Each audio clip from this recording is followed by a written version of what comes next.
Caríssimos irmãos e irmãs, então hoje nós celebramos as Basílicas São Pedro e São Paulo. Quando a gente vai vendo a história da Igreja Católica, a gente vai vendo a sua beleza em cada detalhe, né? O maior império de todos os tempos era o Império Romano, que caiu, né? No ápice do Império Romano, Jesus veio ao mundo para dizer que o Império Romano não é o império maior, não é nesse mundo. O império maior é onde? Céu. Jesus escolhe os apóstolos, dentre eles São Pedro e São Paulo. Não, primeiro São Pedro, né, junto com os outros 11 apóstolos, e o coloca como cabeça da igreja. Vamos pensar uma coisa. Tem muita gente que fala que não precisa de papa, até por influência protestante, né? O papa é a besta, o papa é isso. Nós temos que aprender uma coisa. Tudo que nós vivemos no mundo é reflexo da sabedoria da Trindade. Tudo. Se você tem uma empresa, por exemplo, a Coca-Cola, e essa empresa não tem um presidente mundial, cada país tem o seu representante e pronto. O que vocês acham que vai acontecer com a Coca-Cola? Logo, logo, o representante de Goiás fala assim, vamos pôr um piquezinho na Coca-Cola. Uma essência de piqui. Né? Olha o tanto que o goiano vai tomar coca. Chega no Nordeste, não, vamos pegar um pouco de dendê. Quem sabe um pouco de dendê nessa Coca-Cola, né? Vai ficar top. Chega lá na Índia, tem o cominho, que eu detesto, né? Que dá aquele molho que eles usam para tudo, até para, chama curry. Quem gosta de comer. Tem a mãe do meu ex-sócio, que é o Torrino, que é do Maranhão, ela queria me enganar, que não pôs cominho na comida. Quando eu abri a porta da casa, onde ela passava os dias aí, né? Aí eu falei, pôs cominho. Não! Você sente o cheiro à distância, né? Do bendito cominho. Uma vez um restaurante na Finlândia, a gente entrou num restaurante de Bangladesh. Aí eu cheguei e falei assim, eu quero tudo que não tenha curry cominho. Nada, senhor, não podemos te servir nada, né? Então é difícil que a Coca-Cola também não tenha um pouquinho de curry, ali, de cominho nela. Dentro de algumas décadas, a identidade da Coca-Cola ia se perder completamente. Ou não? Claro. Cada um segue a sua vida.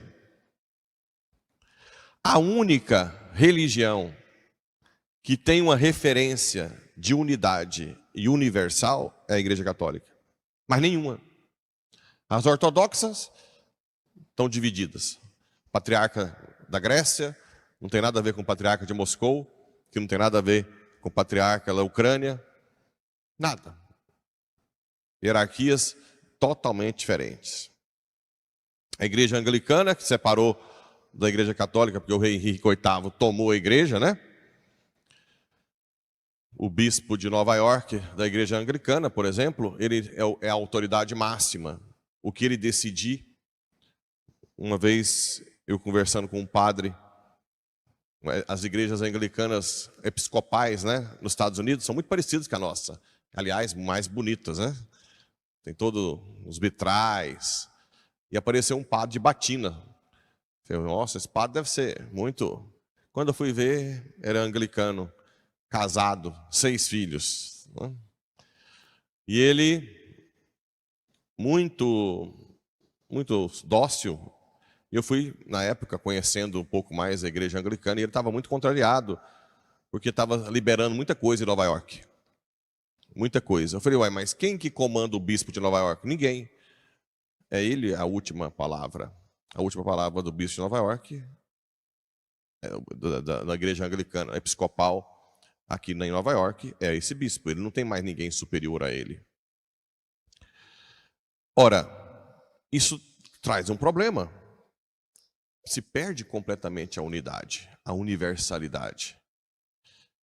Eu já tive a honra de participar de missa em muitas línguas, croata, finlandês, vietnamita, né? Sem contar as línguas mais comuns. Você fica assim, igual voando um pouquinho, né? Os vietnamitas, então, quando vai celebrar a missa, não, também tem os indianos, os Ciro Malabar. Parece que eu não sei como é que eles entendem, né? Mas você olha assim, é missa. Porque apesar de você não conhecer a língua, você tem uma universalidade no Papa. Então Pedro, de Jesus, sabiamente, separou Pedro e designou chefe dos apóstolos. Mas não é uma autoridade de poder, autoridade de serviço, de unidade, de universalidade. É o que garante que no Japão vai ter missa. Por mais que existam ritos diferentes, como esse Ciro Malabar, orientais, mas a Igreja Católica está sempre de olho na sua universalidade. Ela permite o rito, mas não permite que desvie demais o caminho. Então, sem Pedro, sem o Papa, nós perderíamos a unidade no mundo inteiro. Uma coisa que nós temos assim forte, se alguém fala assim, a sua igreja não é a igreja de Jesus. Aí eu falaria assim, a sua igreja tem onde? É só aqui, porque tem igreja, tem só em alguns países, tem igreja que só tem em algumas cidades, tem igreja que só tem num bairro. Seguir Jesus ali. Você saiu daquele bairro, não tem outra igreja, né? Porque o pastor fundou ela ontem. Um amigo meu, que o pai dele é pastor, ele que fundou a igreja. Eu falei, mas seu pai é top, deve ter morrido e ressuscitado, né? Para fundar a igreja. A nossa igreja foi fundada por Cristo e Cristo escolheu um representante mundial, Pedro. Bem, mas vocês sabem muito bem que Cristo veio cumprindo as promessas judaicas, as profecias, né? São Mateus é o evangelho que mais quer provar que Jesus é o Messias que viria. Olha como Deus é sábio.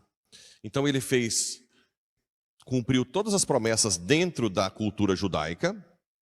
Eram 12 tribos de Judá. Ele escolheu 12 apóstolos, ali dentro do judaísmo. Ele provou que ele era o Messias que viria.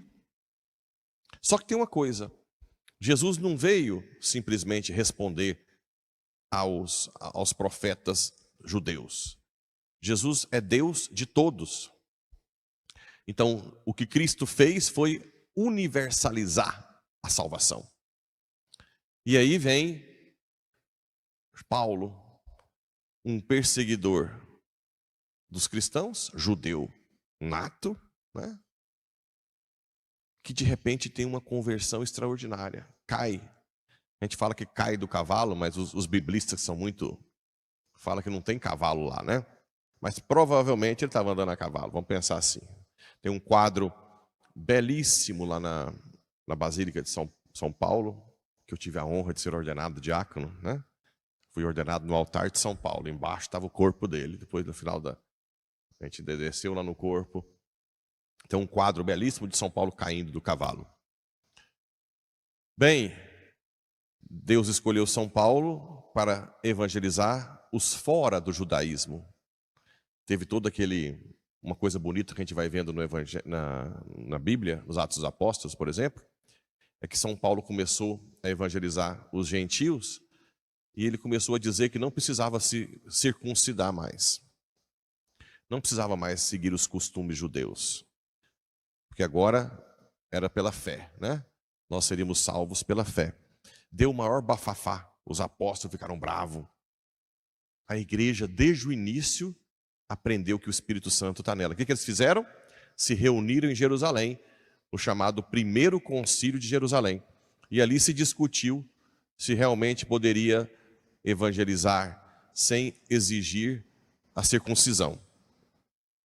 Antes da reunião, o que aconteceu com São Pedro? Ele teve uma visão de quê? De um monte de animais impuros, não foi? Lembra? e ele foi convidado para ir na casa de Cornélio, que era um pagão, e ele não queria ir. Aí Deus mostrou para ele um monte de animal impuro e disse: Pedro, coma. E ele disse: não, Senhor, é impuro. Como ousas chamar de impuro aquilo que eu purifiquei? Né?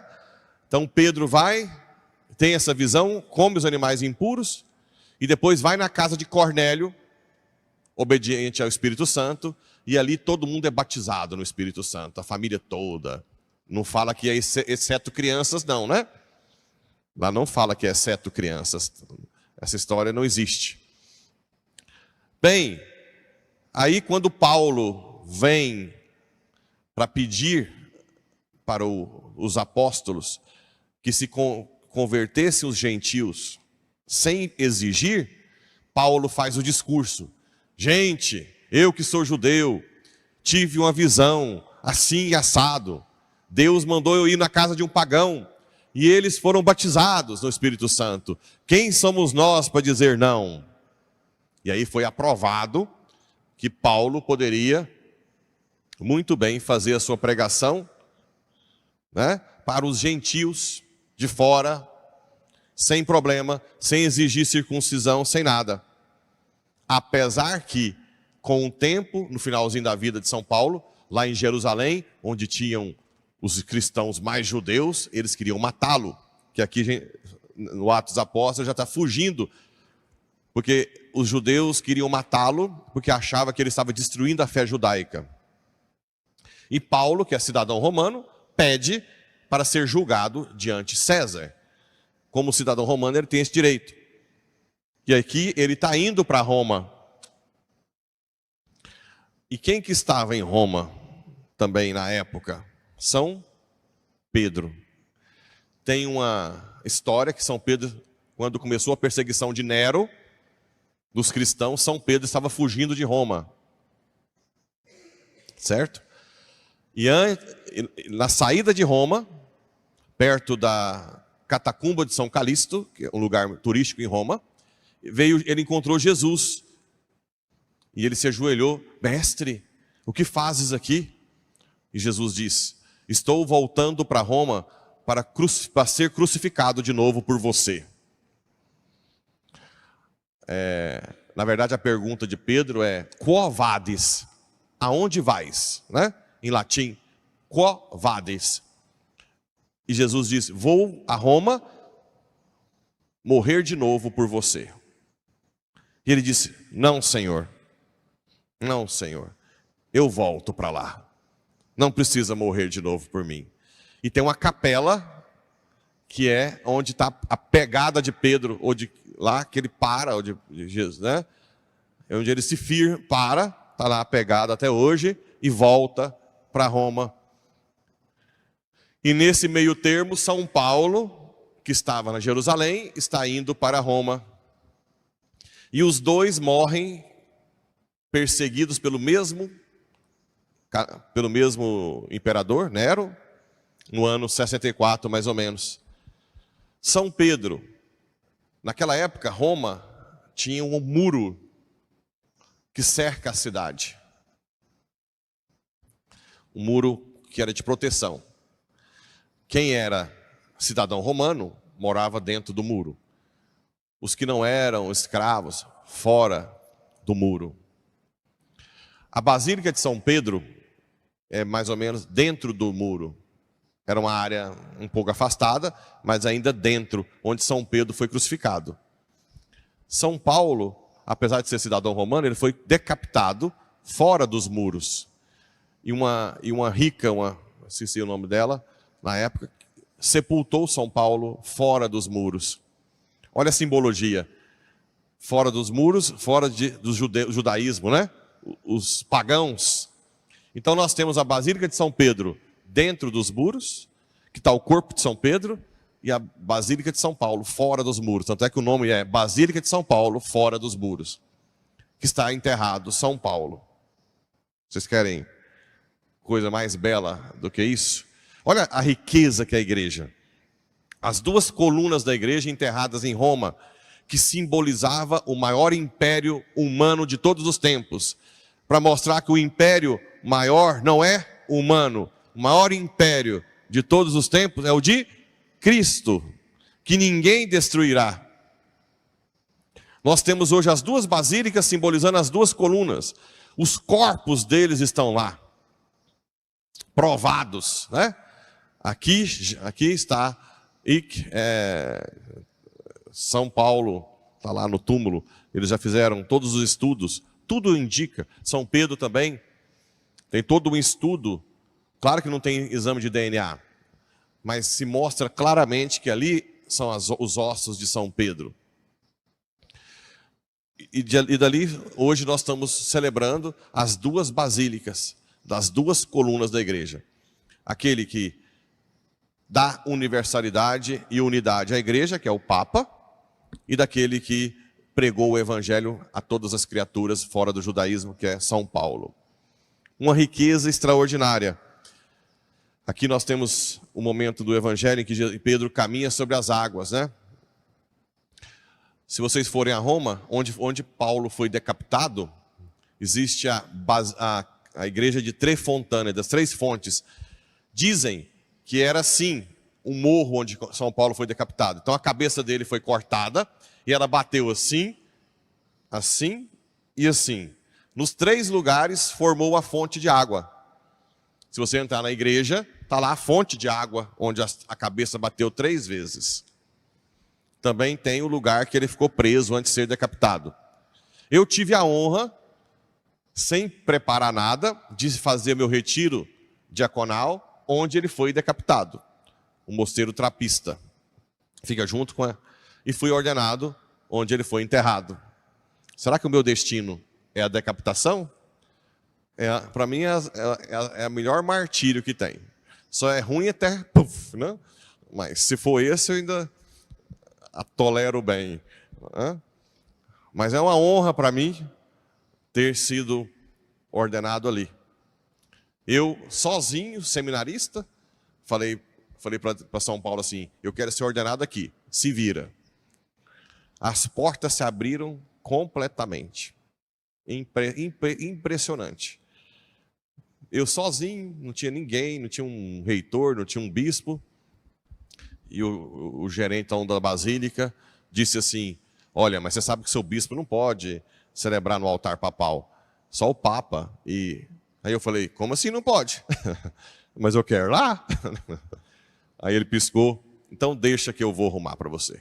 Pede para o seu bispo escrever mais uma carta e eu vou liberar o altar papal. Então tive essa honra, né? Aí Deus sempre concede as coisas quando a gente pede e reza, né? Depois a gente fica reclamando dele quando o trem está desandando.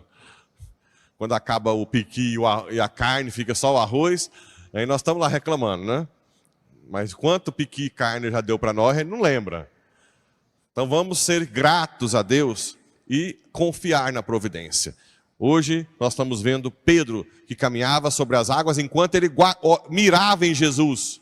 Não mirem fora de Cristo, em lugar nenhum na sua vida. Se você está no trabalho, mira Cristo para você superar os problemas. Se você está na família, mira Cristo. Se você está na igreja, olha Jesus. O que eu recebo de gente que eu atendo, falo, padre, olha, eu não vou à missa porque está cheio de gente hipócrita na sua missa. Eu vejo gente ali que é terrível, terrível. Uma vez eu vim aqui e eu falei assim, como é que essa pessoa está na igreja? Eu falo assim, mas meu Deus do céu. A igreja é para quê? É para os santos? Então não precisa de igreja. Né? Por favor, mira em Cristo. Se você conviver comigo, se tiver um Big Brother do padre, vocês vão ficar assim, ele faz isso. Ele xinga essas coisas. Que ira é essa? Ele está fofocando ali. Meu Deus, eu não sabia que ele era assim. Né? Uai, mas vocês estão aqui por causa de padre? Mira, o único perfeito, já vou adiantar, é ele. O resto, tudo miserável. Precisando de conversão, só a graça nos basta. São Pedro e São Paulo, rogai por nós, né?